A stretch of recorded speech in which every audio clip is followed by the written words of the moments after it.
Hello, everyone. My name is John Gennaro. I am the managing editor of Bolts from the Blue. I am adjusting my lighting. This is Generally Speaking, sometimes referred to as Gennaro-ly Speaking, in reference to my name. Hold on, I'm going to need a fan. There we go. Because I'm going to be yelling and screaming and working up a sweat and drinking, which makes me hot. Hello. The NFL draft is tomorrow. The first round of the NFL draft is tomorrow. The San Diego Chargers are not on the clock. They will not be on the clock for, 24 hours from now, at least. But we're going to do a lot of talking about the 25th pick. I want to touch on two things really quickly before we dive headfirst into this. Number one, something that I just encountered on Twitter, actually a couple times today, happens regularly in our comments on Twitter. I get emails, I get Facebook messages about it.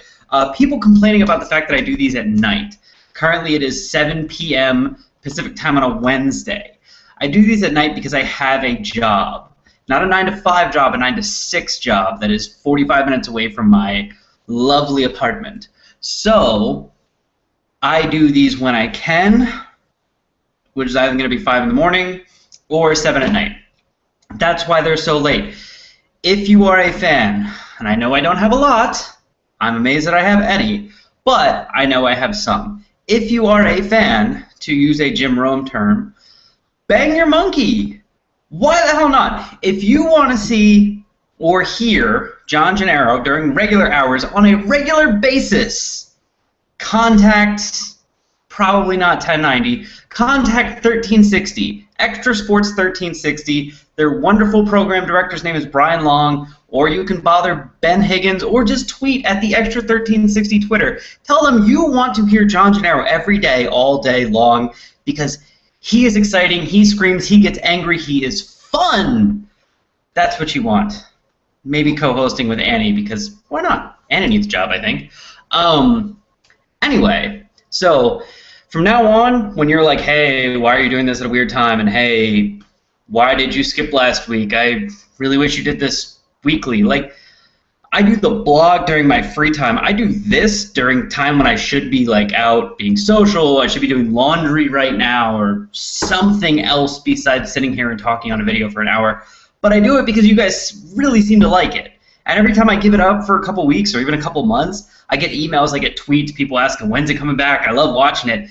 If you do, I don't know, you'd be crazy to think that I would turn down a job doing like this on the radio, basically being a bad version of Darren Smith on a daily basis. I would. So by all means, bother the hell out of them and tell them to give me a job on the radio where I can just do this all day, sans the beer and the cursing, but all the rest of the fun stuff, and then we can both be happy. The other thing, 4 minutes into this, 4 minutes into this draft preview video that I'm going to do, I'm going to tell you why none of this matters, why the next hour is essentially a waste of your time, and then we'll waste it together. Nobody knows what the hell's going to happen in the draft. Nobody. It's way too big. Way too big. Mel Kiper at one point was the most knowledgeable man about the draft because he was the only person, the first person who realized the only way he could say anything knowledgeable about the draft is if he spent 100 hours every week all year studying it, because it is too big. There are thousands of players in the draft every year, and the brain only has so much space. Then you have to learn about the different NFL teams, what their needs are, what their schemes are, what type of players they're looking for, which is why a lot of times you see people saying, oh, well, in my mock draft, I'm going to have the Raiders pick the fastest wide receiver because the Raiders always pick the fastest wide receiver. The Raiders haven't picked the fastest wide receiver in the draft in 4 years. They haven't done it since Al Davis died. And last time they did it because Al Davis wasn't dead yet. The last 4 times they did it because Al Davis wasn't dead yet. Al Davis is now dead. You know why people still say, oh, the Raiders picked the fastest? Because they can't study the Raiders on a yearly basis because it's all way too big. Then you factor in other things, such as we have absolutely no idea what's going to happen tomorrow. I was looking at a mock draft today. I got to number 11, which is the Tennessee Titans. I was looking at who the mock draft thought they were taking, and all of a sudden I realized the only way they were taking Brandon Cooks, who was the person that they were slated to take in this mock draft. My initial response was the only way they're taking Brandon Cook, I think it's Cooks, with this pick is if there are no trades before them. If the first 10 picks happen without a single trade, then they will take Brandon Cooks. And then I realized there is no way in holy hell that it's happening. There's no way we're getting out of the top 5 without a trade, much less the top 10. So 25, multiply that 2.5 times. What are the chances that we can guess what the first 24 picks are going to be? What are the chances we can guess which teams are going to be picking the 24 picks before the Chargers? None. Zero. Probably not zero. Probably like 1 in 300. Still, not very great odds.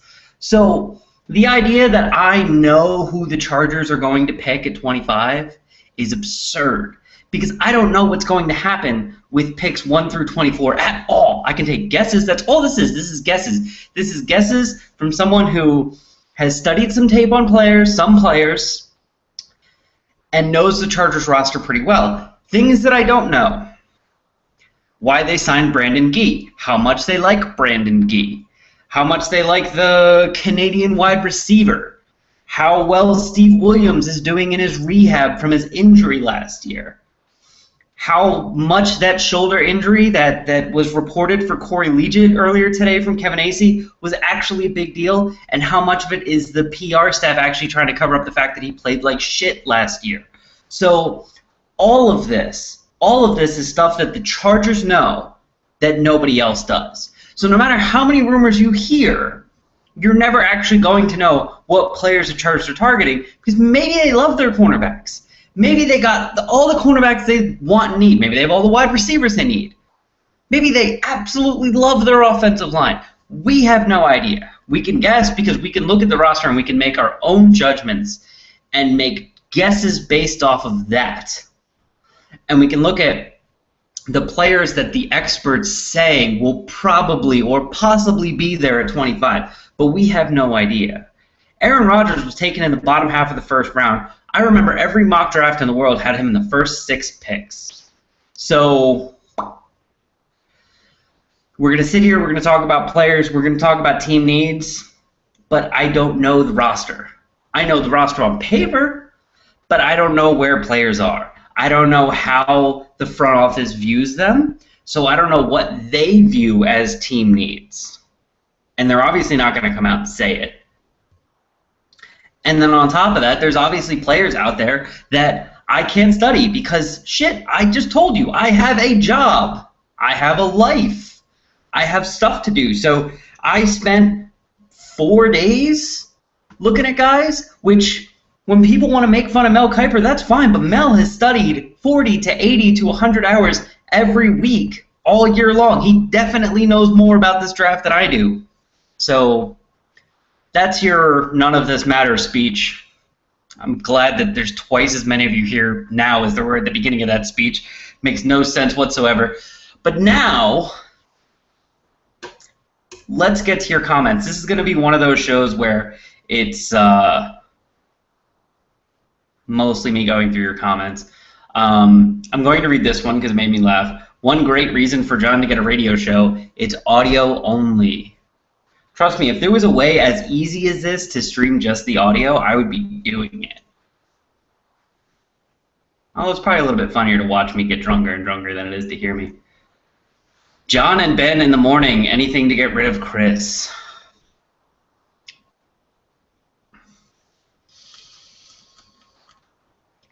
Thoughts on Jerome's mock draft? I both love and hate Jerome's mock draft. I don't know how, but I do. I'm going to go pick by pick with you guys because I have it up on a window right here. All right, so the first pick, don't ask me to pronounce this because I don't know. Xavier Suafilo, the guard from UCLA, the guard who's definitely the best guard in the draft, going to be not very likely he's going to be there at 25. If he is, and look, some of the mock drafts now have him down there, 25, 30, and the Chargers got him, I wouldn't be upset with it unless they kept Clary and played Clary in front of him. Now, you can argue, oh, they'll get him and they'll cut Clary. There has been, over the last 2-3 years, many reasons to cut Jeremy Clary. I don't hate Clary. I don't hate Clary nearly as much as most of the fan base hates Clary. I don't really think Clary has a problem with false starts. I am still amazed at how well he's able to perform against the Chiefs. If he could perform against the Chiefs every week, he would be a Pro Bowler, which is the weirdest thing in the world. But Jeremy Clary is just not a good guard, and he's not one of the 2 best tackles on the team. And quite frankly, he belongs in a power blocking scheme instead of his own blocking scheme. And he's way overpaid. At least for this roster, he's way overpaid. If the team was going to cut him, I feel like they would have cut him by now because there's been so many good opportunities to do so and they just haven't. So maybe they're waiting for this. Maybe it's like, oh, if we drafted a guard, we can plug him right in. We'll cut Clary now. Whereas if this guy wasn't on the board and there was no other plug-and-play guards, they're like, okay, maybe we'll draft a project in the later rounds, hold on to Clary for the final year of his contract. Maybe that's what they're waiting for. Maybe that's what they're waiting for. That would be nice. So do I have a problem with that pick? No. However, I have a little bit of problem, a little bit of an issue with Jerome's logic on the pick. Because he says, when he gets to the second round and picks Philip Gaines, a cornerback out of Rice, who actually I like quite a bit for all the reasons that he lists, he says the Chargers have 8 cornerbacks on the current roster. He stresses 8! So addressing cornerback on day 1 is not as much of a necessity as Chargers fans want you to believe. Basically saying the Chargers do not need to get a cornerback in the first round because they have so many cornerbacks. We're going to count the cornerbacks by name and on fingers. Cresdon Butler, Marcus Cromartie, Brandon Jones, Richard Marshall, Steve Williams, Sharice Wright, Marcus Gilchrist, Brandon Gee. How many of those guys are you comfortable starting on your defense? How many? Because for me, 1. And I'm maybe comfortable with Marcus Gilchrist at the nickel. Maybe. I like Richard Marshall at the nickel. I don't like Marcus Cromartie on the outside. Don't like Cresdon Butler on the outside. I don't know who the fuck Brandon Jones is. Steve Williams is way too small to play on the outside, so he's probably fighting for the starting nickel corner spot this July and August. And Brandon Gee is whatever. All we hear about Brandon Gee is loads of potential, loads of potential, loads of potential. Been in the league 5 years without doing a damn thing because he can't stay healthy. So if Tom Telesco sits there and says, well, I don't need another starting cornerback because I got Brandon Gee and Sharice Wright, then he is a crazy person that doesn't understand how the human body works. I do not think Tom Telesco is a crazy person. I believe he knows how the human body works. To me, you have one starter there, one, Sharice Wright, who Kyle's post today kind of convinced me he's an okay number 2 quarterback, which I felt like last year. He's an okay number 2 cornerback. You do not want him playing number 1. So, that being said, you have a number 2 cornerback. You're not going to find a number 1 cornerback in his rookie year in the 2nd round. You may in the 1st. You absolutely might. But not in the 2nd. So as much as I like Phillip Gaines, and I do, to plug him in as the number 1 cornerback on the team, I don't love it. When I did my little mock draft on fanspeak.com earlier today, just screwing around on their mock draft simulator, I picked Justin Gilbert in the 1st round. I think the pick has to be Gilbert or maybe Kyle Fuller, who, again, has some injury problems, but potentially ready to be a number 1, at least in this defense. Okay, so those are the first 2 picks. I like them. I don't love them, only because I don't think Gaines is ready, but maybe he is. Maybe he is. Maybe they bring him in and like, wow, this kid's super advanced. And you forget, when they drafted Donald Butler, a lot of people thought he's a project, he'll be ready next year. And he got into camp, and about a week into camp, they were absolutely blown away by how good he was. And they started saying, he's going to win the starting job, he's going to win the starting job. And next thing you know, he blew out his ACL or whatever he did, and he was gone for the year. So it is totally possible to get someone in the 2nd or 3rd round, bring him in, not expecting him to be ready to start, but then he's there. You know, you don't know exactly how a guy's going to react to your coaching or how much he's going to grow up in the next couple of months, or you know exactly what type of player he is at practice with teammates and all that stuff. Round 3, Daquan Jones from Penn State. Love him. Love him, love him, love him.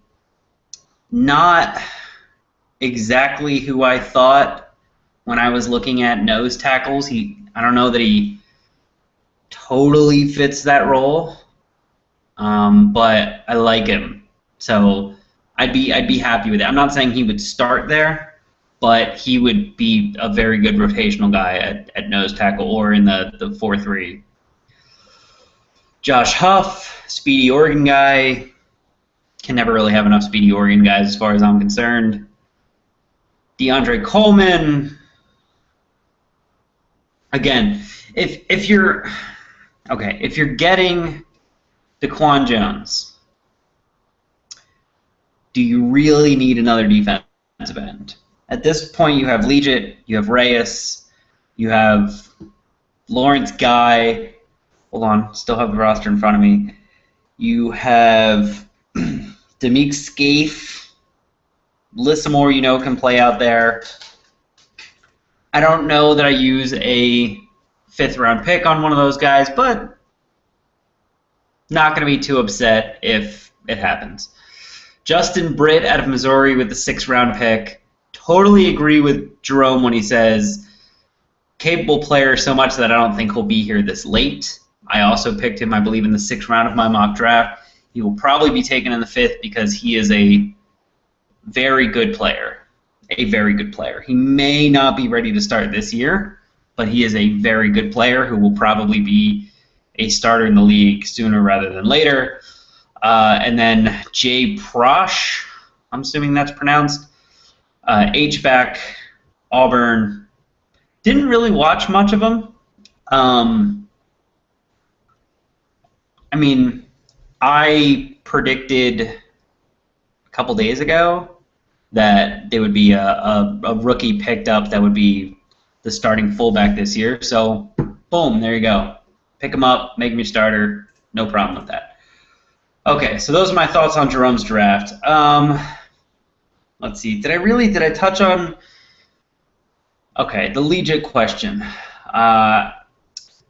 Afro Among Few had a question. His question is, given the recently published report that Corey Liuget played through all of 2014 with a torn labrum, as well as the rash of injuries the Chargers defense suffered in the past season, Is there reason to be suspicious that maybe getting rid of David Chow wasn't the end of the team's strength and conditioning? Wasn't the end of the strength and conditioning coaches mismanaging the health of our players, or were we just patently unlucky last season? The Chargers had a normal amount of injuries last year. They just happened to come at higher levels than you would want them to. I mean, you have to remember, the offensive line was incredibly healthy outside of Dunlap, who had concussions, which are freak accidents, and Reinhardt. The wide receivers were healthy outside of Malcolm Floyd. The running back stayed healthy all year.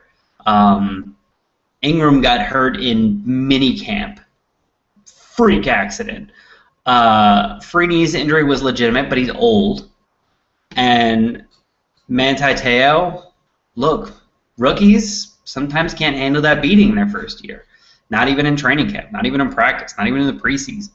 So there were some freak injuries last year. You're always going to have probably one or two freak injuries, and the rest were pretty normal. I mean, you would love it if some of those injuries came to backups instead of starters, and sometimes they did after the starters went down too, like Mike Harris.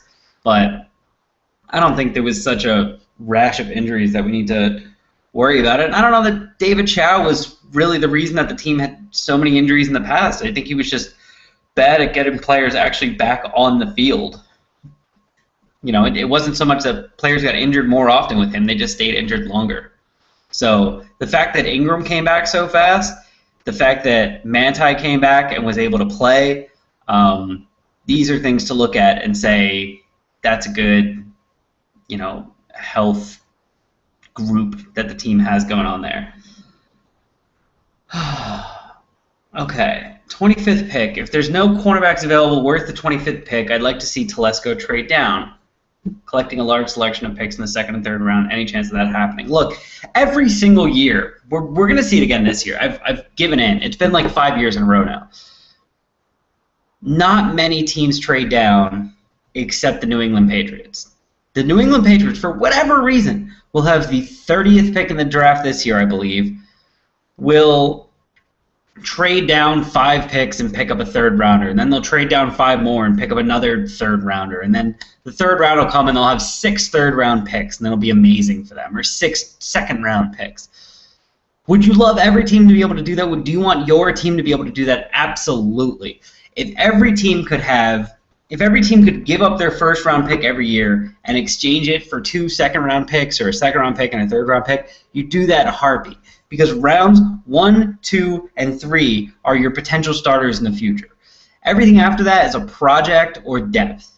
So if you can move down and pick up more picks in the second and third round, what you're doing is you're adding more starters to your team in the future.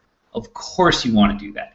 Every team wants to do that. Just because you want to do that doesn't mean that you will.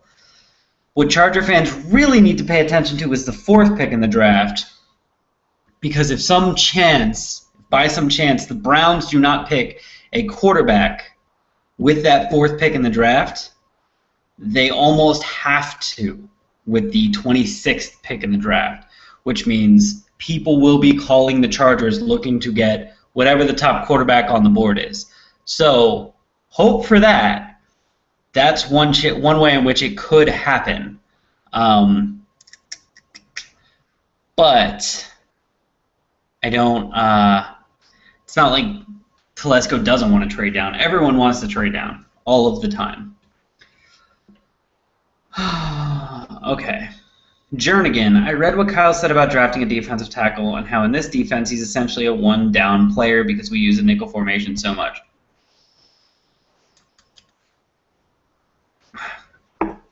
If Jernigan falls to the Chargers in the 3rd round, you could argue picking him. You do not want to trade up to get him. The thing you have to realize about Timmy Jernigan started for 1 year. 1 year in the best defense in the country. So, can you really look at that and say that guy's going to be a starting defensive tackle and really good? Mm-mm. You can say he had one good year in the best defense in the country. That's not really hard to do, especially playing in the ACC.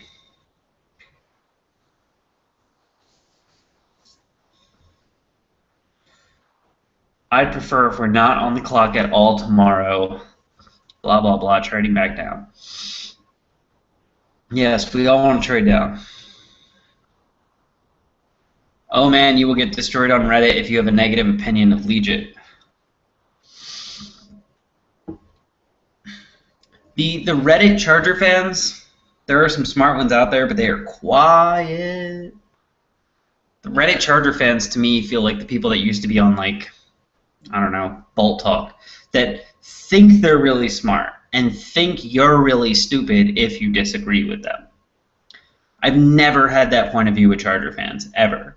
I've been condescending at times because I'm always condescending, but if someone has a differing viewpoint from me on the Chargers and they want to argue my point against your point, I will gladly listen to their argument and concede, even if they're close to being right. It's how some of Reddit works, not their Charger subreddit. Stoked, I found a Guinness in the back of the fridge. I wish there was a Guinness in the back of my fridge. What if they took Suafilu, but instead of cutting Clary, Suafilu wound up taking Reinhardt's job? Would it still upset you? Absolutely. I know Reinhardt was hurt some of last year, but he was good. Very good. And with a still fairly new blocking scheme, an offensive line coach, it's important to have that guy that understands how it's supposed to work. That's that guy.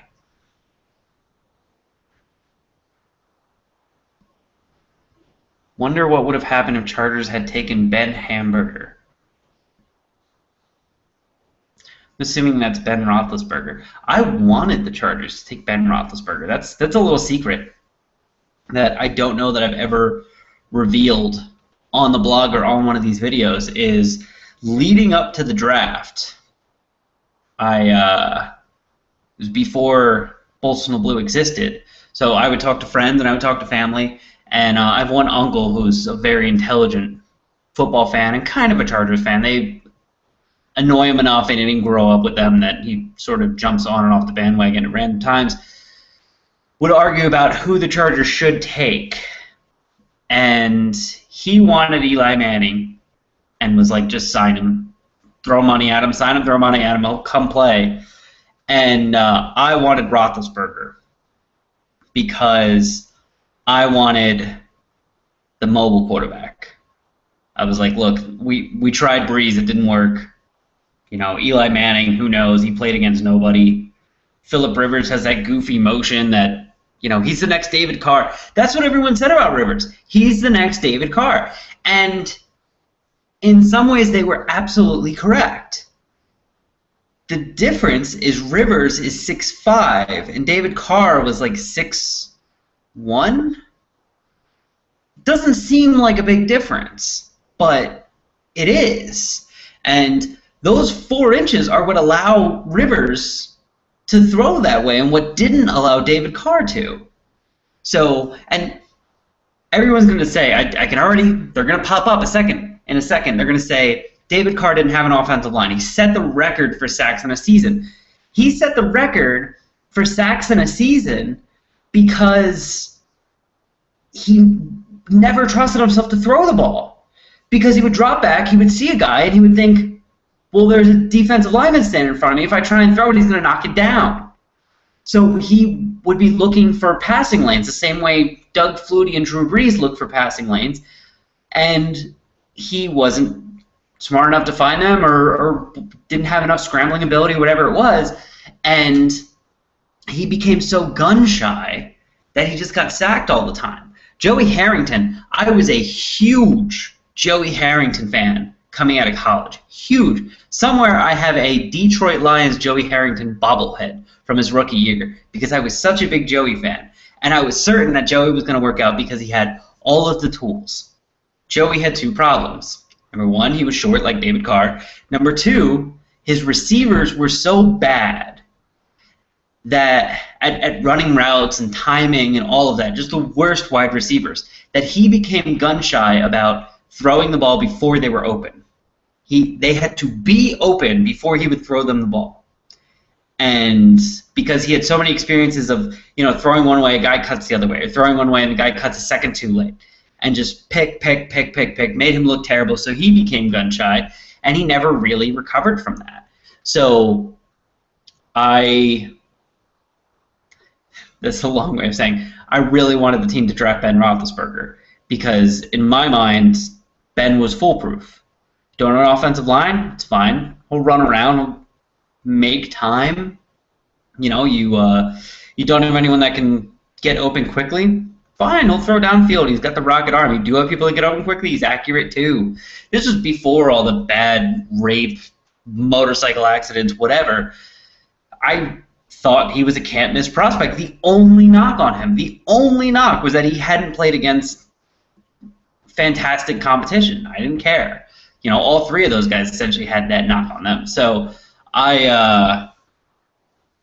when they got Rivers instead of Roethlisberger, I'm not going to say I was disappointed, but I was like, damn, I didn't get the guy that I wanted. Worked out, though.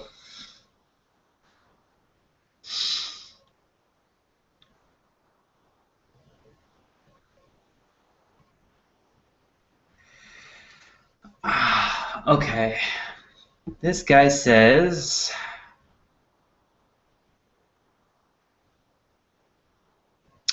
Okay. We're gonna talk. I'm gonna skip over this point about Jerome's thing and come back to it. We're gonna talk about cornerback height. This guy says, isn't Williams an inch shorter than Sharice Wright? Steve Williams listed as 5'10", Sharice Wright listed at 5'11". Is it outlandish to suggest Williams can't play on the outside?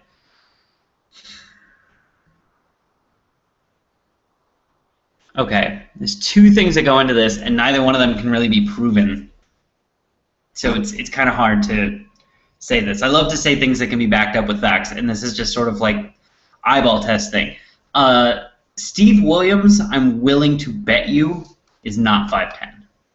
I would be willing to say he's closer to 5'8" than he is to 5'10". Sharice Wright, probably 5'11". Sharice Wright also has very long limbs, at least arms, very long arms, and is quite a bit faster.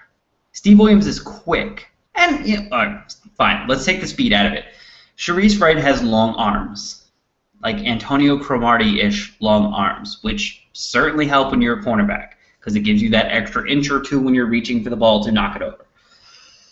Steve Williams does not have those, and his listed height is a little whatever. And Richard Wade just said Williams can absolutely play on the outside. I don't buy it. Not for a second. Gilbert doesn't really perform well in off coverage. Justin Gilbert?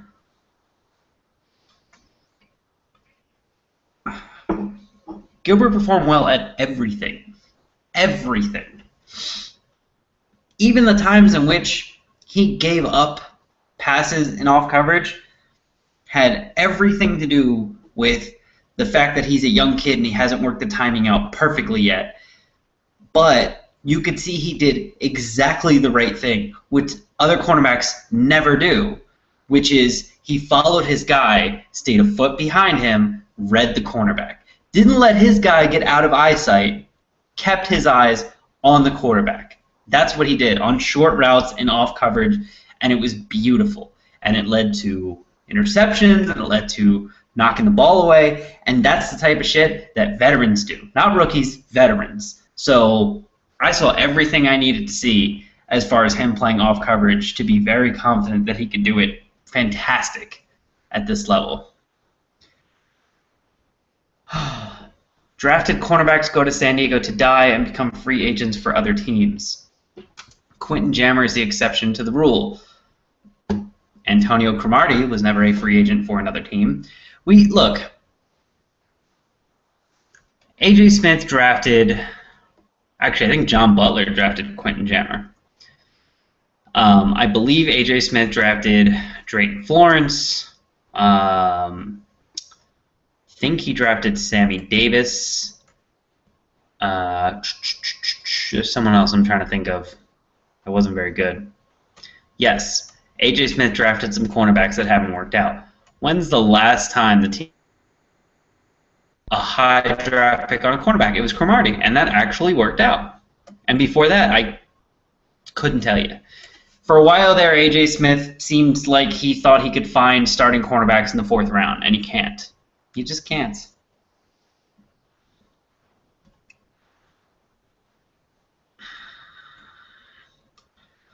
I'm still in the Jason Verrett fan club. At 5'9", he may have trouble with jump balls, but here's a 5'9" corner. Here's who a 5'9" corner can cover.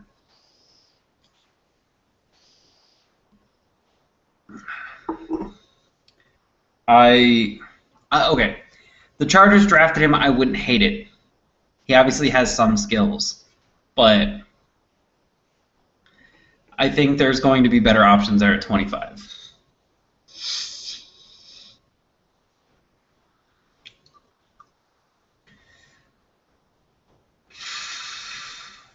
I wouldn't be surprised if Eric Ebron slides. Dude has a character maturity issues. Outside of a quarterback, I could see a team trading up for him. Oh, I thought you were going to argue that the Chargers might draft him. You could see someone trading up for him at 25.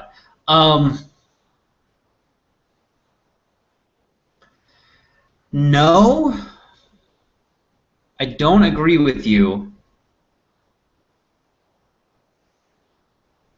Not because I don't think he's not worthy of that, but because for the reason that you kind of said. He has some character maturity issues. He has some off-the-field issues. Because of that, when you trade up for somebody, it is such a large investment in your team, especially at that level.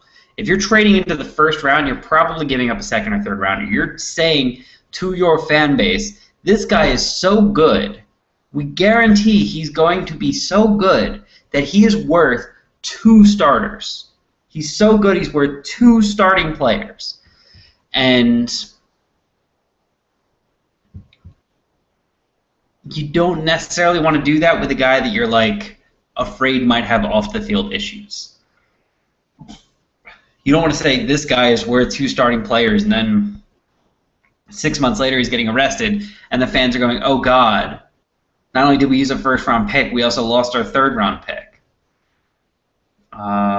Someone said Cox Cable just struck. I think I'm still fine. I think we're still streaming. I also have Time Warner, which is awful. But it's more my area than anything else. They're coming to fix it this weekend. But I hope we're still streaming. I still see people commenting. Big Ben is no Mike Herman. Damn right. Yes! Antoine Cason was a high draft pick. I don't...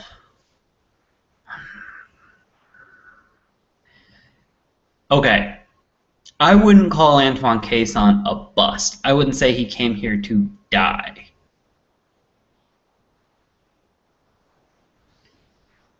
It's not the greatest defense for cornerbacks. How about that?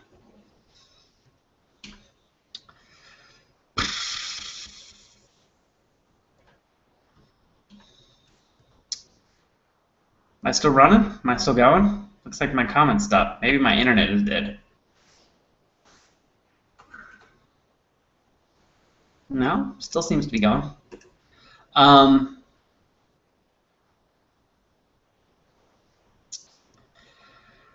right, let's talk a little bit about what if the Chargers don't pick a cornerback. I mean, I know I sort of mentioned it in response to Jerome's thing, but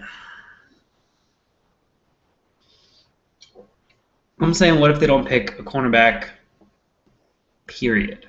Like, in the first 3 rounds. First guy they get is obviously not ready to be a starter. Does everyone freak out? I don't know that I do. If they don't take a cornerback high, they don't take someone that's ready to go.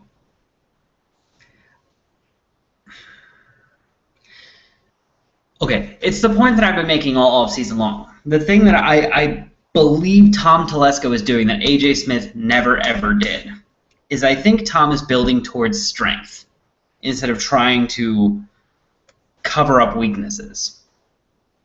So Jerome is kind of right. If they used the first pick on the guard from UCLA, that would be building towards your strength, building towards your offense, building towards your running game.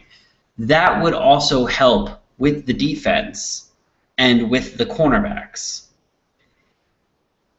If they did that, and if they used all their picks on, let's say they used all 7 picks on linemen, offensive and defensive, I would strangely be okay with that. Because, number one, it's a harder team. It's not going to happen. Theoretically, hypothetically, I would be okay with that because you're building towards the strength of your team. And you're building towards the core of your defense. The linebackers are fine. Everyone wants to draft linebackers. I don't. The linebackers are fine. Did I pick a linebacker in the 7th round of my mock draft today?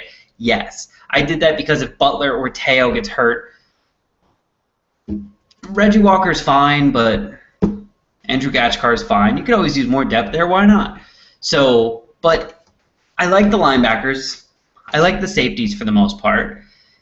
If you built the defensive lineup enough to improve the linebackers, you've already improved your corners. If you build the offensive lineup, you've improved your running game, which helps your defense and probably helps your wide receivers and helps Rivers. So at this point, with the team coming off the playoffs, it's different than last year. Someone sent me on Twitter a little while ago, I retweeted it. Someone sent me my meltdown after the team picked Fluker. My point when the team picked Fluker was that they were an awful team with a veteran quarterback and a veteran tight end, and their window was closing, and they needed some way to bounce back. I didn't think Fluker did that in any way. And I still, do I like the pick? Sure. Do I like Fluker? Absolutely. Who doesn't? Do I think that Fluker is the reason the team made the playoffs? No. But coming off the playoffs with a pretty young core on defense, Reyes, Legit, Teo, Butler, Ingram, Weddle, your front 7-ish plus Weddle, who's usually in the front 7, that core is young and they're good. Good enough that you can sort of leave them and everything around them and build towards your strength, and you're going to be okay. Oh, good. The stream is still working. So if they were to just focus on building strengths, building lines, and saying that's going to help everything else, I'd be okay with that. Because at this point, I don't want to say it's a philosophy we haven't seen, so therefore it's going to work, but I have more faith in that philosophy than going into it saying, well, our cornerbacks and our wide receivers weren't very good last year, so we need cornerbacks and wide receivers. Does that make sense? In a very basic way, absolutely, but it's also a short-sighted way of looking at a football team. And it's part of what got A.J. Smith to lose his job. Any thoughts about going with a left tackle with the first pick? I'll sort of tack this on to the speech I was just going on. I would love them to go with the left tackle as first pick. I would love it. Here's my dream scenario right here. And if this happens, awesome. But it won't. But here's my dream scenario. The team picks a left tackle with the first pick that they have. 25th pick. They don't move down. They just take a left tackle there. Someone who is ready to play now. And in the very first press conference, Mike McCoy gets up in front of everybody and says, We are not the kind of team for carryover. Your spot is not your spot until you've earned it. Last year, we had no idea who was going to be our starting offensive line until each one of those 5 men earned their spots. It is going to be the same this year. And then has a competition. Rookies in the competition just as much as Dunlap, just as much as Fluker, just as much as Clary and Reinhardt, and don't fuck with Hardwick, but the rest of those guys. And then at the end, most likely going to be determined by injury. But at the end, if you have something that resembles rookie left tackle, King Dunlap King Dunlap at right tackle, DJ Fluker at right guard, Chad Reinhardt at left guard, and Hardwick in the middle. Would anyone care? Would anyone be pissed off by that? If they honestly took a look at these players in minicamp and training camp and preseason and said, that is our best 5, that is our best offensive line, would anyone have a problem with that? Because that's, according to them, the philosophy they went into last year with. And it worked out really well. The offensive line was good when Dunlap wasn't hurt. The offensive line was great. Won them games, single-handedly won them games with the offensive line. So if they want to just add more talent to the offensive line and then say nobody's job is guaranteed, you earned your job, I am totally cool with that. Totally okay. And next year, when Clary is gone and Dunlap is gone and Chad Reinhardt is gone, you do it all over again. And now you have a rookie who's played at least a little bit who can help you out. Would I be mad if the Chargers draft a wide receiver in the first round? Depends on the wide receiver. See, you guys just want me to get mad after the first round. It's probably not going to happen. You just want me to get mad. I said that last year, though, and I got pretty pissed off about the Fluker thing. Still don't understand. I will be pissed if they draft a pass rusher at 25. I will be pissed. I know Kyle's in love with Anthony Barr and he wants them to take Anthony Barr. I will be fucking furious. I love Anthony Barr too. I will be fucking furious.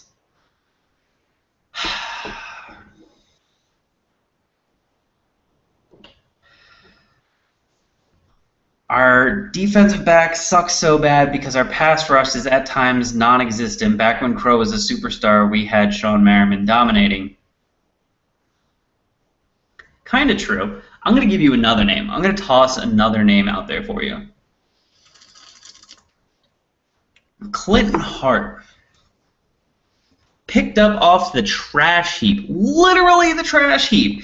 The Eagles, I believe, waived him a couple of weeks into the season, not because someone came back or whatever, literally because he was garbage and they were throwing him away. Had, in 1 year with the Chargers, let's see, I'm going to assume it was, his first year with the Chargers, he didn't start. Second year with the Chargers, started 5 games, had 2 defensive touchdowns, 1 forced fumble, 2 fumble recoveries, an interception, and 45 tackles. The first year he was made a starter, 2007, he had a sack, 5 interceptions, a fumble recovery, and 85 tackles. That is exactly what you want out of your strong safety. The following year, without Sean Merriman, he had 0 interceptions, 0 forced fumbles, and 63 tackles. A little less than what you would expect, and then nothing really after that. The dude, with a good pass rush in front of him, turned into a ball hawk. Like, 14 starts, 5 interceptions is pretty damn good for a strong safety. It's not Pro Bowl level, but it's close, especially if you add in 85 tackles. So, yes, if you can get a pass rush, it allows the cornerbacks to take more chances, take more risks, which results in more interceptions. Absolutely. I thought one of the... Jammer wasn't necessarily better with a pass rush. Jammer was just Jammer, but Cromartie, Weddle, Clinton Hart, all these guys, benefited greatly. Drayton Florence for that one great year. Antoine Cason for the one good year he had with the Chargers. If you got them a pass rush, they looked like good players. They put up gaudy stats. They changed games with turnovers. See, that's the thing. The whole game is turnovers on defense. You can have the best defense in the world. If you don't create turnovers, you're not going to win games with your defense. The Chargers' defense hasn't been very good at turnovers since Ron Rivera left. Even then, they weren't especially great at turnovers. So, and turnovers, in my estimation, come off a pass rush. So, I agree you want to improve the pass rush. I don't agree the way to do that is by drafting a pass rusher in the first round. I believe the way to do that is by improving the depth and talent along your defensive line and letting Freeney and Jarrett Johnson and Melvin Ingram and Eric Weddle, the best blitzing safety I've ever seen, and Tariq Williams eat. Let those guys eat. Set them on blitzes. Do whatever you got to do. Get a stout defensive line in front of them that takes up 5 blockers and let those other guys run free. If San Diego magically got the #1 pick in the draft at the cost of nothing, who would you want San Diego to pick, and who would be my second choice? #1 would be Clowney. Clowney's the type of player that you change your team for. He's that good. So I would draft Clowney and immediately start running a 4-man front. I mean, I don't care if you have to run nickel every play. Immediately run a 4-man front and just let him go crazy. Because I saw someone on Twitter today compare him to Javon Curse, for those that watched football in the, 10 years ago. And that is a perfect comparison. He is the freak. Part 2. Javon Curse came pretty close to breaking the sack record a couple of times. So that's Clowney. So he's a game changer. That's who you take in the #1 pick. My second pick, and I'm the Chargers.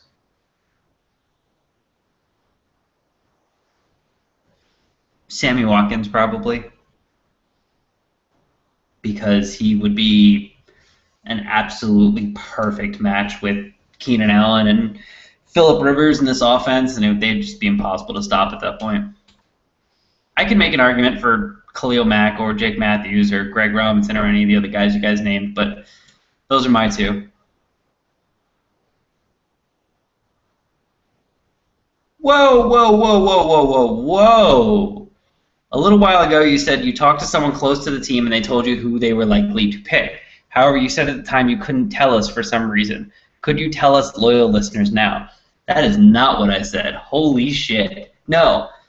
I said a friend of mine met someone who works for the team in their college scouting department at a bar, a hotel bar. The guy was watching film on his iPad of several different players. I learned who those players are, and I felt like it probably wasn't in the best interest of the team to announce that. I'm sure people can guess or assume. I'm sure other teams know. I'm sure I probably forgot most of the names at this point. And I don't know that it would really be valuable information because, honestly, the team was looking at them maybe a couple months ago, maybe because they were looking at every single player in the draft. And if those players aren't taken, people are going to be like, see, you said the Chargers were going to pick those players like you. And I never did. I never even came close to that. The team, 3 months ago, whatever the hell that was, no way the team knew who they were going to pick. The team isn't going to know who they're going to pick until it's at like 22 or 23 in the draft tomorrow. Any thoughts on running backs? Is there anyone you like for the Chargers? No, I don't think the Chargers will target that position in the draft this year. I would like it if they would. Me and a couple other Chargers bloggers, including Kyle, did this weird Twitter draft thing, which was actually a fucking train wreck. But I think it was like 3 rounds long, and in the 3rd round, I found Kadeem Carey out of Arizona and picked him because he'd be a good replacement for Ryan Matthews next year. But I don't love him. Two guys I do love that I would be very happy if the team picked them up, and even maybe in the third round. DeAnthony Thomas is just lightning in a bottle. Those guys are always fun. And Trey Mason, is that the name of the kid from Auburn? Speed, power, cuts on a dime. Love him too.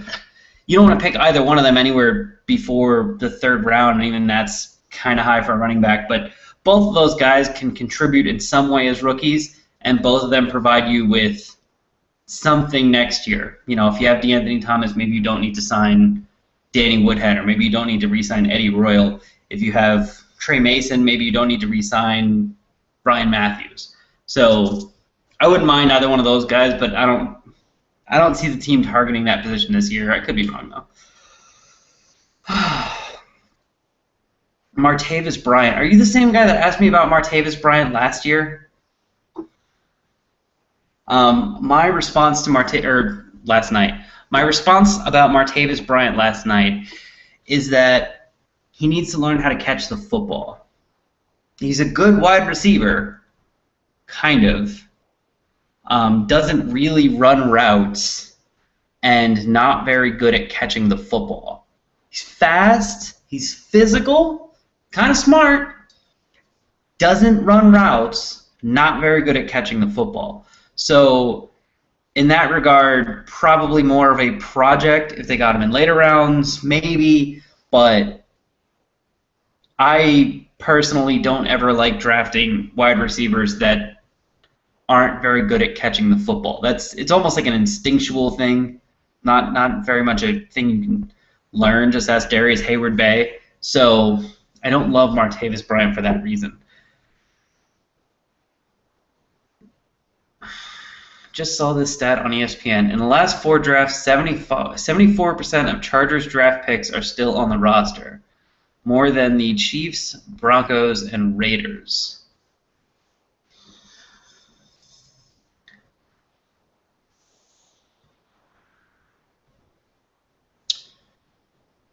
It's an interesting stat. I don't know what to do with that, but it's interesting. We just invested in Butler for 7 years. To get the best out of him, we need a stout defensive line and especially a big, badass nose tackle. I've got no problem taking a chance on Nix. However, Nix is not really a big, badass nose tackle. I'm going to restate what I said last night, the night before, the Q&A. If I were the team, I mean, if you look at the mock drafting I posted on Twitter earlier, I think what the team should do is not try and look for a big, badass nose tackle, because quite frankly, you can't find those guys outside of the first round, and there's probably only one of them worthy of being picked in the first round, and even he is very undersized. What I would do is I would pick one of these guys that you can get in the second or third round that is slated to be a very good 4-3 defensive tackle, not necessarily a nose tackle. These guys can contribute at defensive end, and they can contribute when you play a 4-man front. What they will force the team to do is play a little bit more 4-man fronts and possibly look at Corey Liuget playing a little bit of nose every now and then. I have no problem with either one of those. And think about this. I think I said this in the Q&A, but think about this. The team drafts a big, badass nose tackle. Just a center of the defensive line. He's the first-round pick because he has to be. Louis Nix. Let's say they pick him up. Let's say the defense sucks this year. Next year, after they fire John Pagano, and they have to go looking for a new defensive coordinator, they can't get a 4-3 defensive coordinator because now you have a guy who's a big, badass nose tackle. You're removing most of his value by putting him in a 4-3. Because then you're just going to have a fat defensive tackle that can't rush the passer. So I would rather have some slightly undersized, slightly less badass defensive tackles that can kind of hold their own, not do a lot, get a whole bunch of them so you have some depth. Get the most out of them as you possibly can. Maybe just get really good defensive ends. You get Kendall Reyes, you get Corey Liuget, Lawrence Guy looks promising. Maybe you get another one. Maybe you draft another guy to be a defensive end. You play a lot of four-man fronts, and then next year, when you're looking for a defensive coordinator, you can look at guys that run the 3-4 and guys that run the 4-3, especially when you look at the fact that Tom Telesco comes from a system that was mostly 4-3 until his final year there. Mike McCoy comes from John Fox. John Fox is a 4-3 defensive coordinator. So it would make sense for the team to switch to a 4-3 next year if John Pagano doesn't really succeed. It does not make sense for them to do that if they use their first-round pick on a big badass nose tackle this year. So that's why I don't do it. Do I agree that this year's team could use a big badass nose tackle? Sure. Do I want to invest that much in John Pagano or the 3-4 defense? Not really.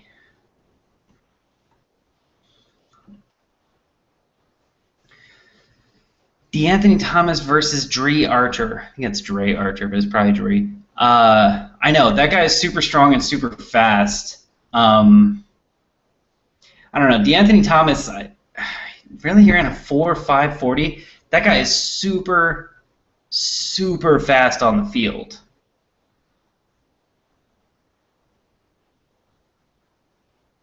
What the hell did the GIF Oracle just post? It's not even a GIF. DeAnthony Thomas is super fast on the field. Just saw a mock where the Chargers traded down to 35 and took Jernigan. Okay, Richard, you probably missed the beginning of this. I mentioned that Jernigan is risky because he only started for 1 year and he started in probably the best defense in the country. So you can't really glean a lot off of that. However, I wouldn't be that mad at it. I mean, I just went on the rant about how, draft a guy who can be a defensive tackle / defensive end, maybe play a little bit of nose, whatever, and keep yourself open to a 4-3 defense in the future, and Jernigan does that. It's kind of a playmaker, a lot of potential. Yeah, I'd be all right with that. You trade down, you get Jernigan. Maybe not at 25, but 39 feels good.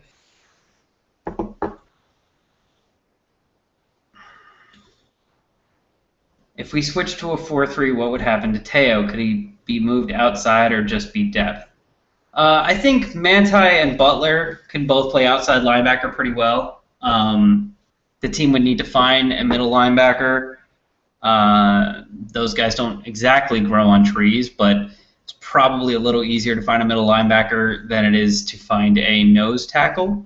So, yeah, I think Teo and Butler would just be the outside linebackers. I think I went over this the other day.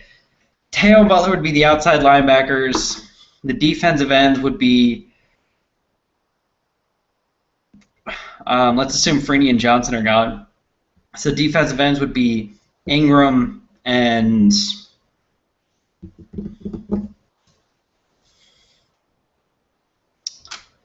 Tariq Williams? Kendall Reyes, maybe? Probably not. Defensive tackles would probably be Reyes and Liuget.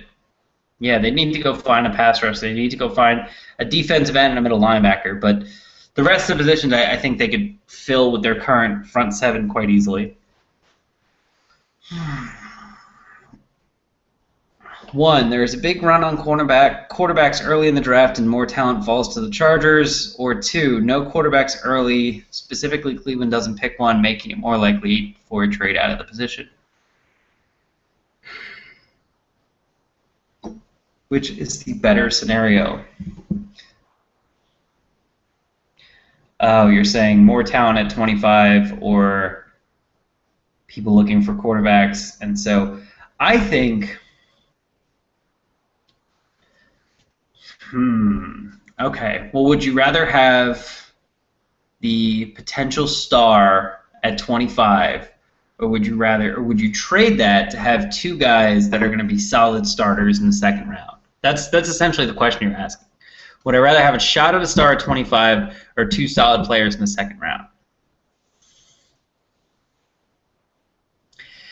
If we were talking like 15, somewhere where you can get a legitimate game-changing player, I'd say you want more talent to go on, so the talent falls to the Chargers. At 25, I'd say let's hope no quarterbacks get taken early, and then trade back and just stock picks. The more picks, the better at this point. Thoughts on Seahawks sending potential undrafted free agents a brochure? Did they do that? That's not cool.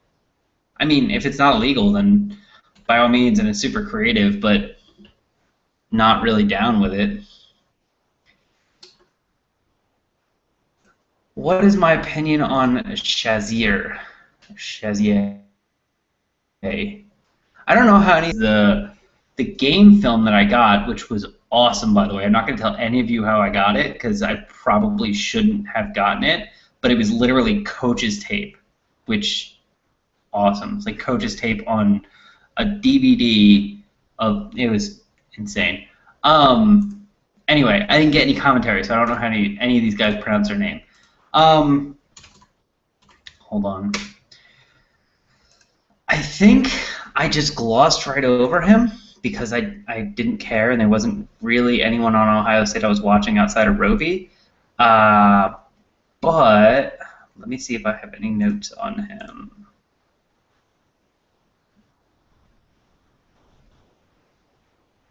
And we are past 8, so I feel a little less guilty for just like digging through notes while I'm doing this, because all 60 of you have apparently been hanging out for an hour and just watching me do this. Let's see.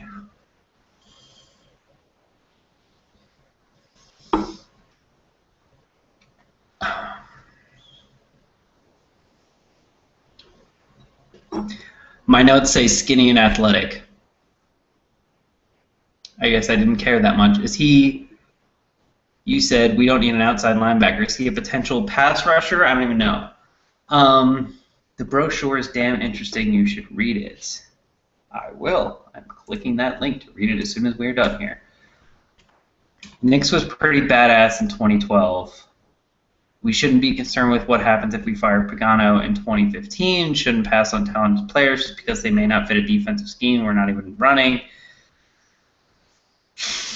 Okay, what I'm hearing from you is we shouldn't worry about the future. We should only worry about today. We should do everything in our power to get better today and not worry about the future. You, my friend, are Daniel Snyder. Daniel Snyder never concerns himself with the future. He only concerns himself with how to get better today. And more often than not, it looks on paper like he's getting better. But every time he gets better, the bottom level just falls to pieces because he's not paying attention to all of it. He's not planning for the future. He's not setting a stable foundation for his team. He's just piling more stuff on top and piling more stuff on top and piling more stuff on top, not worrying that the foundation's giving out underneath. That's what you are with your short-sightedness. So to say, let's lock ourselves into the 3-4, let's lock ourselves into Louis Nix because he's the best player available, let's not have any concerns with what we might need to do next offseason, is foolish. Absolutely, totally foolish. And that's how you end up in situations where you have to hire guys like Ted Cottrell because he's the only 3-4 defensive coordinator still available. And your whole roster is built around the 3-4 defense. Tom Telesco did not bring the 3-4 here. Tom Telesco did not hire John Pagano. If Tom Telesco says next offseason, I prefer the 4-3 defense, I want to run the 4-3 defense, I have been building my team towards a dominating 4-3 defense, I will not give a shit. I will be like, go on, Tom. You run whatever the fuck you want to run. You are GM for a reason because you are successful. You want to run a 4-3? Sure. You want to build a roster for it? Absolutely. Go right ahead. Don't sit on a fence for a guy you didn't even hire. Ever. And I'm talking to Tom. I'm also talking to you. Don't ever sit on a fence, tie yourself to someone that you didn't even hire because you're more concerned with winning today than you are winning next year.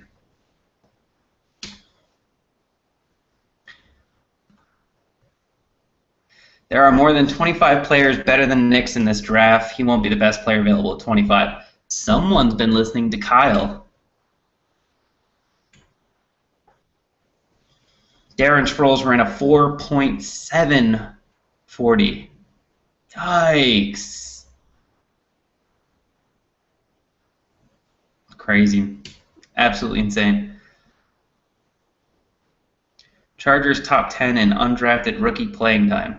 Probably because Antonio Gates has been a starter for 100 years. All right, guys. We've been doing this for a little over an hour. We probably didn't accomplish anything, but that's fine because I told you right in the beginning that none of this matters. It's all useless. Tomorrow we will be doing all-out, blitz-out draft coverage. Jerome and Kyle are putting together a Chargers-specific big board to pay attention to. We will, of course, have an open thread during the first round. We will have some reaction to the Chargers' first-round pick. We'll have a lot. Just check Bolts from the Blue every hour or so. We'll probably have something new. We'll be keeping up on all of the rumors, whatever. It's going to be a good time. It's going to be fun. I'm probably going to hate whoever the Chargers pick. God help me. If who did I say before I'd be pissed if they picked? Oh, Anthony Barr. God help me if they pick Anthony Barr. Or an outside linebacker of any sort with the first-round pick. I will go apeshit. Not on video, maybe on video, but I will be pissed. So anyone that's not an outside linebacker pass rusher, we're good. What am I doing tomorrow for the draft? I am watching it. I believe it starts. Hold on. It starts at 5. So I'll be watching the first half of it, first hour of it from work. Then I'll be driving home from work, and then I'll be sitting on my couch drinking and probably chatting along in the open thread, which is what you should be doing as well. This is not a cat shirt. This is a Batman shirt. Thank you for noticing. Okay, guys. It was fun. It usually is. Bang your monkey or whatever. Go get me a radio show so I can do this on a daily basis during regular hours. And then all 60 of you that sit here and watch me can, I don't know, hang out with your wives or girlfriends or friends or whatever late at night instead of hanging out with me. But I appreciate you doing it. You guys are awesome. And I'll see you tomorrow for the draft.